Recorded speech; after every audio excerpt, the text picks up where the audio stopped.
तो आज का डीप डाइव है हरिवंश राय बच्चन पर। जी मतलब मधुशाला का नाम तो लगभग सबने सुना है ना? हाँ बिल्कुल। पर सवाल ये उठता है कि उस रचना के पीछे का इंसान कौन था? कैसे वो प्रतापगढ़ जैसी जगह से निकलकर हिंदी साहित्य के इतने बड़े सितारे बन गए? बिल्कुल।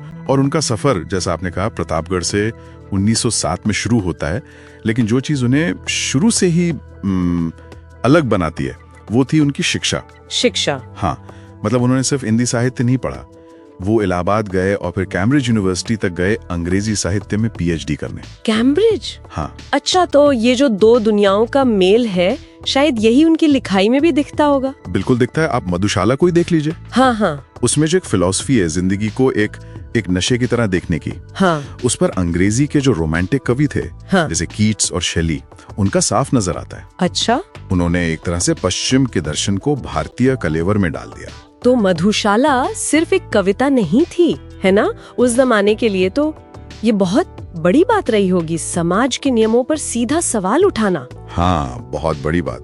जब ये 1935 में आई तो कई लोगों ने तो इसकी आलोचना भी की। क्यों? उन्हें लगा कि ये बस शराब की तारीफ में लिखी गई है। पर बच्चन तो मधुशाला को एक प्रतीक की तरह इस्तेमाल कर रहे थे। प्रतीक? एक ऐसी जगह जहाँ कोई भेदभाव नहीं है, न जात का न धर्म का। ये उस वक्त के लिए बहुत साहसी सोच थी। एक और बात जो मुझे थोड़ी हैरान करती है वो है उनका व्यक्तित्व। सोर्सेज बताते हैं कि वो बहुत सरल, बहुत विनम्र इंसान थे। हाँ बिल्कुल। लेकिन उनकी कविता में एक बेचैनी है, एक आग है। ये दोनों चीजें एक साथ कैसे? देखिए, यही तो उनकी खूबी थी। इंसान एकदम जमीन से जुड़ा हुआ, लेकिन उनकी सोच में, उनकी कविता में समंदर जैसी गहराई थी।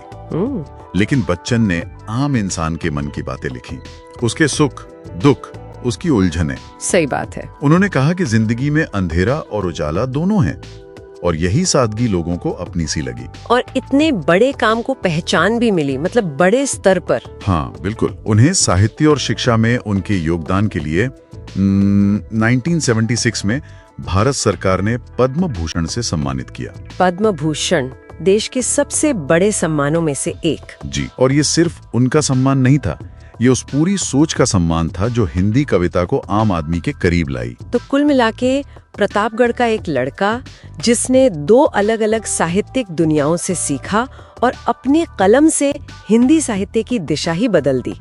एक ऐसी विरासत जो आज भी मतलब जिंदा है। बिल्कुल जिंदा है। और यहीं पर एक बड़ा सवाल खड़ा होता है। सोर्सेज में ये कहा गया है कि उनकी रचनाएं एक आदर्श हैं।